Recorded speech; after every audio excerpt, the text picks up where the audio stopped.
Now we are. Thank you. Before I introduce Carmela, I wanted to say a couple of things. Have any of you heard of Compromising Positions, Susan Isaac's book? Any of you? Well, she's written dozens of other novels, and she'll be here this on the 1st of November. She's wonderful, so I hope you all come back. And the other thing I wanted to ask you is, how many here, other than myself, believe there is intelligent life beyond our universe, beyond the Earth? Somewhere out there exists intelligent life. You do. Anyone else? And those three on that side and me believe that.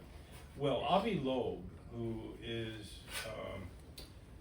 the Frank Baird Professor of Science at Harvard University, is coming down on the 6th of November to speak here. He's one of our great thinkers. He's the world's expert on this subject and on cosmology, and he, like the three of us on this side, also believes that there is intelligent life beyond what we know, beyond this planet and our universe. And he's going to talk about that and other things. So I'm trying to whet your appetite and let you know that interesting people come here to speak, and I hope you will join us. This is obviously, and someone asked me, one of my assistants asked, someone called before and said, do we send out the video of this? And the answer is no, we don't.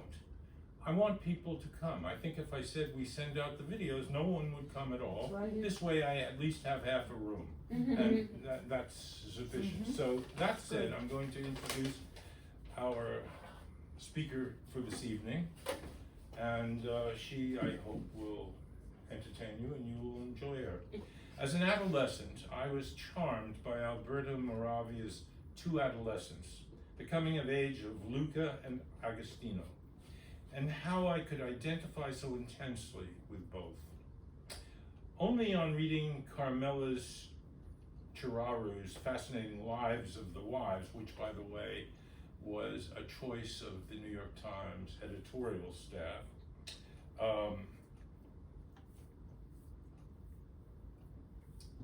Lives of the Wives, would I become equally enchanted with Moravia's own life and that of his wife, Elsa Morante. Suffice that the other couples in the book, such as Kenneth Tynan and his wife, also can be riveting, which of course is testimony to the talents of its author, Carmela Ciuraru, who also wrote Nom de Plume, A Secret History of Pseudonyms, and several intriguing anthologies. Thus it gives me great pleasure this evening to introduce Carmela to you and let you experience her in person. Carmela? Thank you so much. Thank you. I'm so honored to be here. Thank you very much. Pleasure. I think that, well, I'll tell you the couples who are in my book, and then I want to start with two quotes, one of which I came across this morning. The five couples in my book are Una Trubridge and Ratcliffe Hall, the lesbian couple, and Elsa Morante and Alberto Moravia, and American writer Elaine Dundee, who's married to the British critic Kenneth Tynan, Elizabeth Jane Howard, who's on the cover with Kingsley Amis, Martin Amis's father, and finally Patricia Neal, the actress who is married to Roald Dahl. And they were all difficult marriages, but I wouldn't say they were, I would never sort of be reductive and say they were just bad marriages, because what I was exploring in my book was the ways in which these people fed each other creatively, and I think even though they were dysfunctional marriages, there was in some of them love and passion and intensity, intellectual connection, and so I think they're complicated stories to tell, but I just want to read these two quotes. I was reading the New York Times this morning, and there was a review of the new Sofia Coppola film, Priscilla, which is about Priscilla Presley, and there's this line the critic wrote, and he says, Elvis was not simply a monster in the film. Fame has merely given him the superpower of not having to pay attention to anyone else. And that really resonated. This is true of the kind of so-called geniuses in my book is they kind of gave themselves the superpower of like, I don't have to pay attention to anyone else. I'm liberated from the demands of domestic life, of parenthood, of, you know, taking care of the house, because I'm kind of this god and this genius, whether they were or not. I mean, that's quite a superpower to have. And the second quote I want to read is from one of my favorite writers. Do you know the British writer Deborah Levy? She's really amazing. She's a beautiful writer. She's a novelist, and she wrote these 3 books she called the Living Autobiography. And one of them is The Cost of Living. And I just want to read this quote. When our Father does the things he needs to do in the world, we understand it is his due.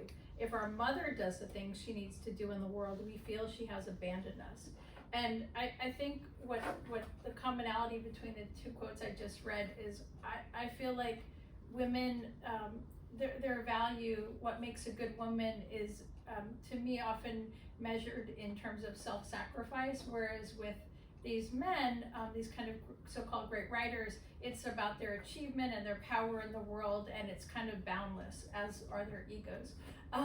And so that was really what I wanted to explore in my book. And even in the case of Elsa Morante, who's an Italian writer married to Alberto Moravia, as mentioned, she was not a very wifely wife, and I wanted to find complicated, interesting, difficult women. And she was really, really difficult. And in that marriage, she was kind of the abusive one.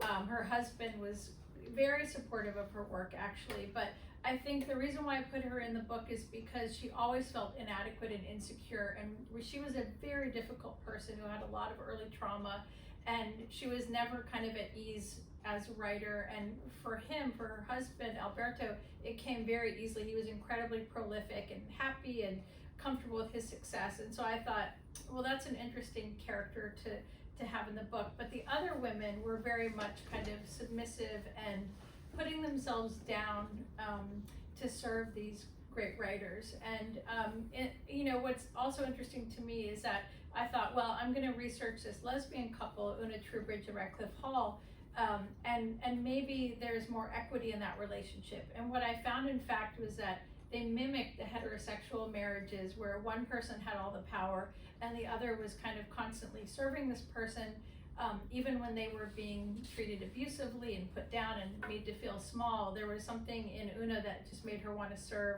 Radcliffe Hall, and that meant as agent, as editor, hearing drafts of her work aloud, running to all the bookstores and making sure that the books were, you know, facing out. And so I thought that was a really fascinating story, also because of all the people in my book, like Elsa Morante and Alberto Moravia were fiercely progressive and political and into social justice. And the lesbian couple in the book were staunch conservatives. They were anti-Semites. They were kind of insufferable. They were snobs. And this is a bit funny, they didn't particularly like women. Radcliffe Hall, when it came to doing business, she said, well, I prefer to talk to a man. She really didn't respect women, which, you know, seems a little odd, but she kind of thought of herself as the quote-unquote man of the house. And so they were a fascinating couple. And I don't want to give too much away, but there were not one but 2 love triangles for this couple. Mm-hmm. And they went through a period of breeding dogs professionally and you know, winning all these dog show contests. I mean, and they dressed very flamboyantly in capes and, you know, these large hats. I mean, they were really quite interesting characters. And then the other women in the book, I think it's just, I don't know, it's just very sad because they were beautiful, strong, talented women, writers, except the case of Patricia Neal, who was an actress, and kind of gave up their own creative ambition for their husbands. And in the case of Elizabeth Jane Howard on the cover, you know, she came from a wealthy background and he did not. And when they met, he was already married to someone else, but they fell in love. And even though she was a promising writer and so beautiful and had had so many affairs with so many men, she kind of just felt like she didn't have the talent or the ego to carry on what he did. and ended up kind of cooking for him and cleaning for him and changing light bulbs, and he was afraid to be alone at night, so she would keep him company at night, kind of babysit him. And I don't, you know, I guess they were married almost 20 years. And I think she wrote 3 books and he wrote 18. And so, and that's kind of typical in these marriages is, you know, one person has to kind of maintain daily life, whether it's parenthood or just running a household, and the other person is kind of, left undisturbed. And I think for me, she's the most talented of the kind of wife writers in the book. I really love Elizabeth Jane Howard's work, and I highly recommend it. She's not as well known in this country as she is in England, but she never really got her due because she was always kind of taking care of Kingsley Amis, and he was an alcoholic and very much unavailable to her. And when she was writing, you know, he would read something of hers and he would say something like, well, I'm so relieved that it wasn't terrible. So just made her feel even smaller. And I think a recurring theme among these marriages is that it took leaving the husbands or being left by these husbands, typically in midlife, to realize their full ambition and to pursue it and to feel good about it. The only marriage in the book that endured until one of them died was Ratcliffe Hall and Una Troubridge. Like, she served Ratcliffe Hall until Ratcliffe Hall died, and then kind of created this huge shrine to her after she died. And I think that, you know, Ratcliffe Hall did treat Una abusively at times, but I think theirs was also a great love story and an interesting one.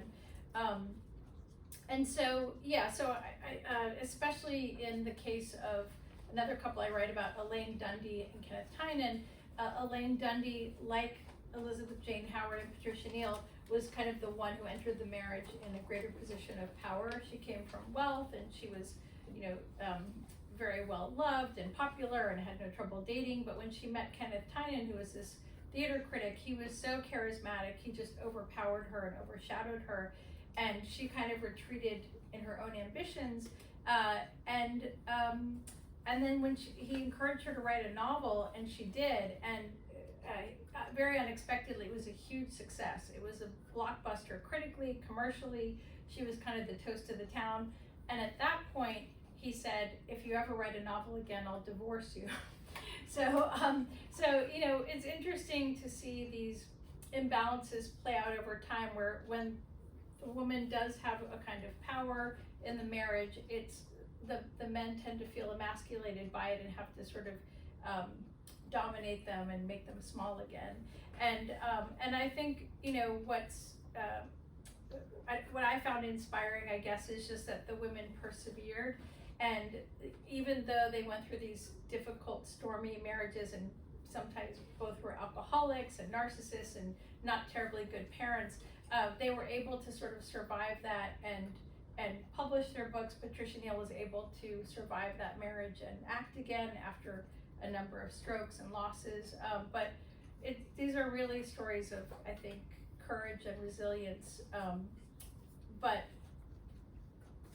I think that these kinds of dynamics are still playing out today, and so that's what I think is still relevant, that these imbalances have not been cured by time, because I know in my own sort of friend circles with friends who are novelists or artists, when the wife is the one with the greater career, the husband tends to feel emasculated by it or tends to act out. And I guess one question I ask in the book is why does this keep happening still? But I guess what I wanted to add is that I don't want to make any judgments about the women or the men in the book. I don't think the women were heroic either. I mean, many of these women were, hard drinking, not nurturing mothers. In fact, they were neglectful mothers, but I feel compassion for them because of what they went through. And similarly, the men in my book, like Kenneth Tynan, who was quite abusive to Elaine Dundee, he had such a traumatic childhood. The man that he thought was his father actually had another family in another town in England, and so he grew up not even knowing, that his father had this whole other life until his father died. And so I just think these are all people who carried around a lot of trauma. And so I tried to write with empathy, at the same time not minimizing the cruelty of the husbands, and also showing, I think, the kind of ruthlessness that is required to achieve artistic success at a certain level. I think it almost demands that kind of, what that quote was about is just not paying attention to anything or anyone else. And that's what these men were able to do, but they were able to do it because of their wives and what they made possible. So I wanted to pay tribute to the women, be empathetic about the husbands, but also kind of show the marriages through the lens of what the women went through. And these are difficult stories to tell. And I researched the book for years, and I had to step away from the research at times because it was so upsetting. There was just so much abuse and suffering. And so I also wanted to bring out the joy that was in some of these marriages too, but it was a lot to carry. It took quite a toll emotionally to carry all this material around in my head for so long. Yeah, I guess I wanted to open it up to questions. I wanted to pause if anyone has questions about any of the couples or about the writing of the book. Yes. It sounds fantastic, and I look forward to reading it. These couples are mostly like 50 years ago, right, or longer? Longer, yeah, sort of mid to late 20th century. So do you think, I mean, to take a pop culture example, do you think it's less true now, like Brangelina, or, I mean, has the women's movement made this better, I guess, is my real question, I guess, as you were digging into this? I would say now, and I'm thinking of some contemporary couples I know, what's different about the wives in the book is that I think women now, it's normal and acceptable to claim an identity as an artist or a writer, but I would still argue that our value is measured in terms of self-sacrifice. I think that hasn't gone away, unfortunately. And I didn't mean to argue against that point. No, I hear you. No, it's a question I ask myself. Question. Has it gotten any better? I think it's gotten better. Has it gone away? No, I don't think it's gone away. And, in some ways you could argue that, and I think this comes through in my book, when you do have two people who have a lot of ambition to be a great artist, in a way that's a good thing for a marriage, because you understand that person cannot be disturbed, and you understand what's required. I mean, just it's monumental to be able to write a book, or make a painting or a film, whatever it is. So I think in some cases there was an understanding, but I think still that even now women are kind of coming up with the lesser end of the deal. But I also don't want to generalize. I really don't want to do that. These are 5 specific stories that interested me, but I think to your point, there are plenty of couples now where the husband is the one who's kind of the full-time parent and who does all the cooking and the cleaning and the caregiving, and there's a wife who's the writer or the artist. I think that does exist in plenty of cases, and in some cases writers who work alongside their wife and consider them equal partners and give them credit as such. I think that happens now too, but unfortunately in my book those aren't the stories that came across. Sounds great. But I mean, just to give an example, Elaine Dundee, who wrote The Dead Avocado, when Kenneth Tynan said to her, "You should write a book," and then was outraged when she didn't, it was a huge success. He still took the study. She was making him tea. She was making him dinner. She was doing all the cleaning. She was an alcoholic, but she was doing more of the parenting. And when she started writing her book, because he had the study, she talked in her memoir about being in the living room with her typewriter, bent on the floor and having it on her knees, and just that she had no space. She had no literal space, like a room of her own in which to write. And so why did she allow this man to take up so much space, and psychologically, physically, I don't know, but I would say that because some people have said to me in events, well, why did these women marry these men? To me, it's clear they were so charismatic, they were so brilliant, they were so funny, charming, and I think there's also a kind of dopamine hit that one can get in a relationship when you have proximity to power or money or fame. I think that was very intoxicating and very seductive. And so it makes sense to me. We also know that in love, it is often irrational. We don't make our best choices. And so, sometimes the people around you can see it and you can't. And that was true of these women. And because some of them had low self-esteem, they just thought, well, this is the best I can do. I don't deserve better. But I love the moments in this book when they, even if they're left, they kind of find the courage to strike out on their own. And interestingly, none of the women in the book remarried, but all the men did. Except for Kingsley Amis, who moved back in with his first wife because he needed a babysitter. He couldn't be alone in the house. But it's the women were alone, but they were independent and they were brave, and they produced books. Or Patricia Neal kept acting, and then she became an advocate for stroke victims because she herself had gone through several debilitating strokes. And so I just love the courage of these women, even though they're kind of their stories are a bit sad too. Was there a specific couple that first intrigued you, then sparked the rest of them, or maybe you found one and then until you found the second, then you connected it, or like how does the process of figuring out all the couples? Yeah, that's a great question. It's a messy answer, but I'll tell you how the book came about. Let's see. That's a hard question to answer because I feel like some writers have a very tidy response to that, and I always don't think that's totally honest because I think we don't really know where ideas come from or how they come together. But I would say for me, my previous book was about writers who had secret identities to produce their works, either because of shame or because their lives were in danger. They couldn't publish under their own names, and those stories were really fascinating. And to me, I saw a pattern emerge after writing it of like the wives being kind of the co-conspirators or the enablers and helping usually their husbands make the work possible. Like one woman would line up sharpened pencils for her husband and make him coffee and tea and help keep the secret and that kind of thing. And so that kind of stayed with me. And then do you all know the writer Lori Moore? Mm-hmm. She's one of my favorite writers. She's amazing. I did an event with her years ago, and I just talked to her about being divorced, single mother, full-time professor, literary writer, and how she felt about that. And she said, well, I wish I had a wife. And then she also said every writer needs a Vera, as in Vera Nabokov, who's probably the greatest writer's wife of all time, carried a pistol to protect her husband. She was like his bodyguard, cut up his food for him. And so that stayed with me. And then I'd read Parallel Lives by Phyllis Rose, which is a classic about literary marriages. And then I don't know, I think those things sort of came together, and then also one day just the phrase Lives of the Wives just came to me, and I was like, oh, that's a great title for a book. And then I was like, oh, I should write that book. And I just started kind of, to be honest, sort of randomly doing research and seeing what I found out there and taking notes. And I think the first couple that I wrote about was these two, Jane Howard and Kingsley Amis.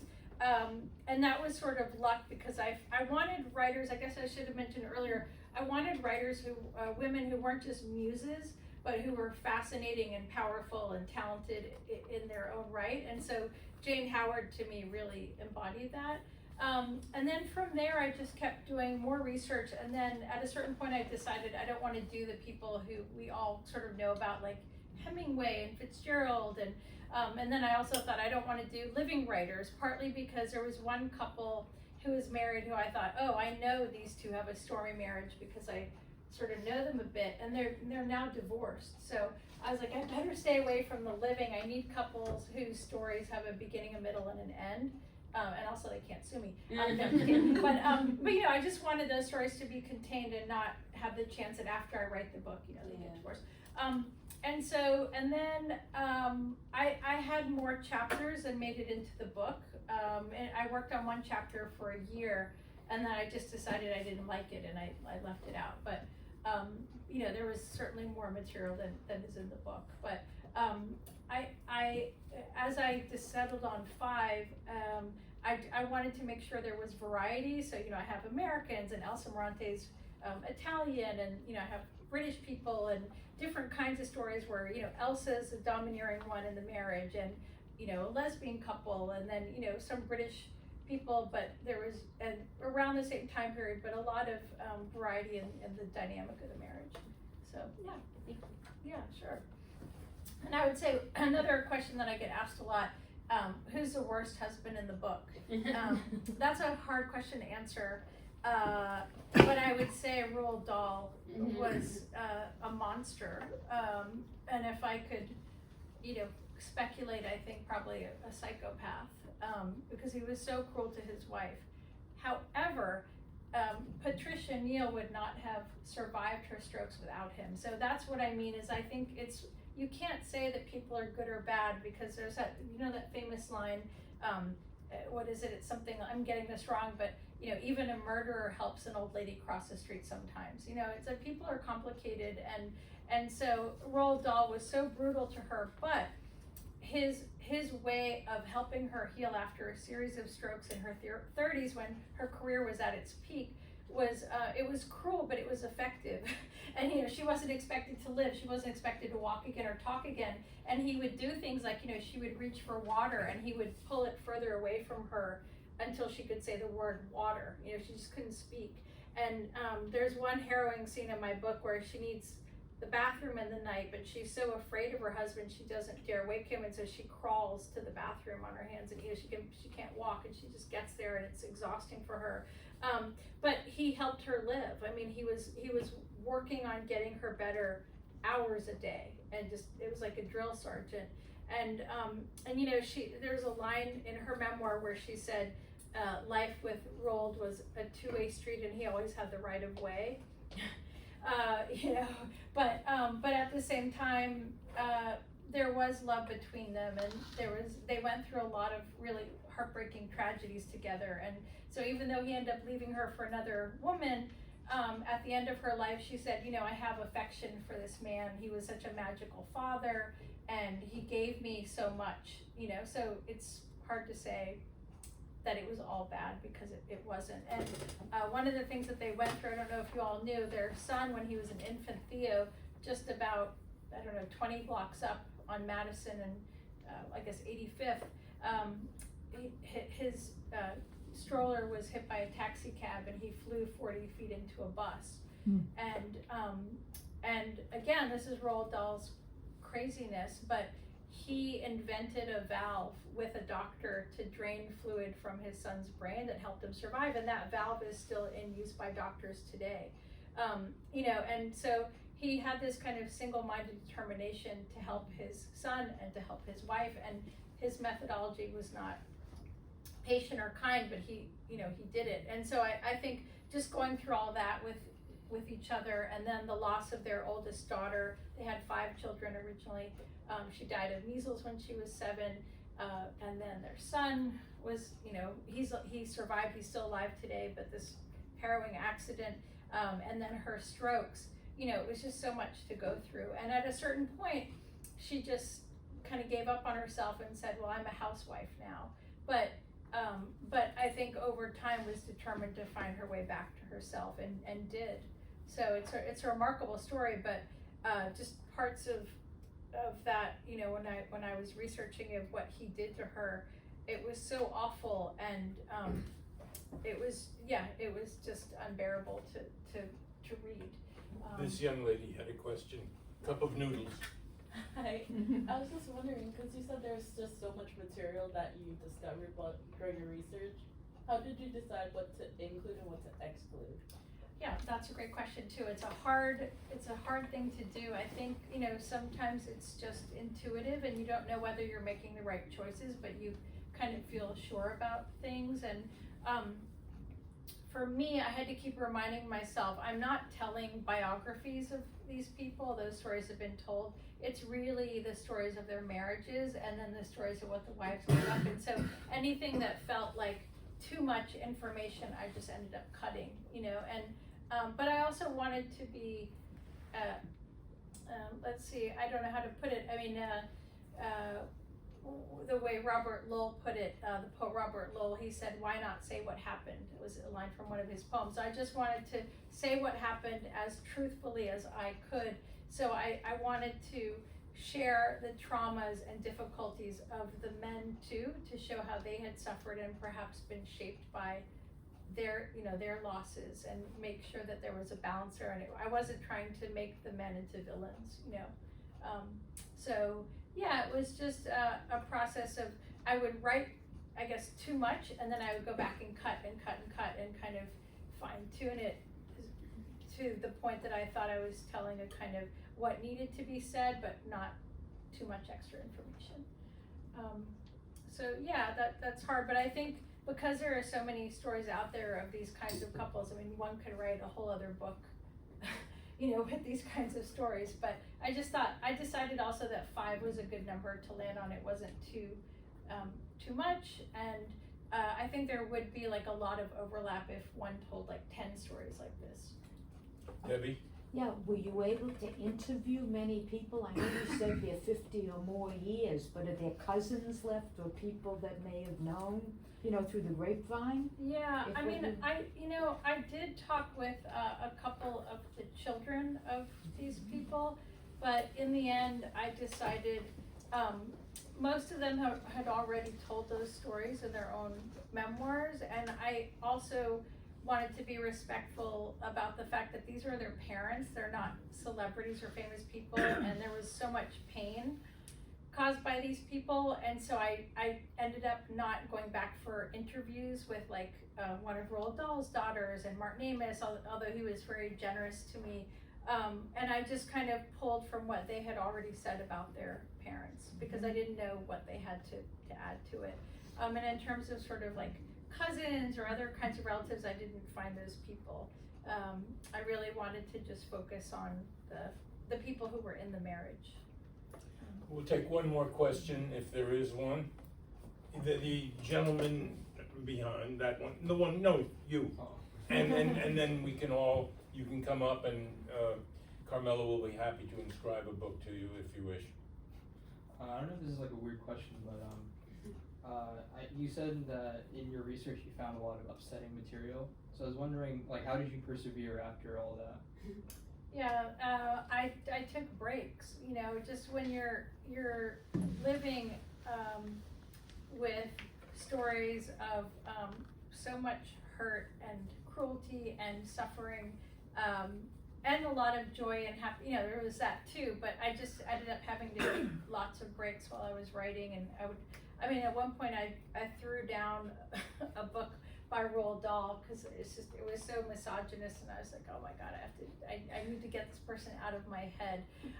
So yeah, but I think it did affect me, because I do believe in writing with empathy and compassion, and you have to. And so I was really taking in and absorbing so much, and it wasn't easy. And I just I really needed to decompress when I finished writing the book. Yeah. But I also was fascinated the whole way through. I mean, I thought these people were such crazy characters. Kenneth Tynan would regularly strip down, he'd be naked, and he would jump onto his windowsill and threaten to jump. And Elaine Dundee, his wife, would say, "Please do jump," and he never would. And they had such a crazy dynamic. And so, I mean, the stories were just so wild that I was also kind of entertained the whole time too. Carmela, thank you. Fascinating talk, fascinating book. And Carmela will sit down for a minute, and if any of you wish to purchase a book, she will be happy to inscribe it. Those of you who don't, there are refreshments in the back. And thank you all for coming. Yeah, thank you so much.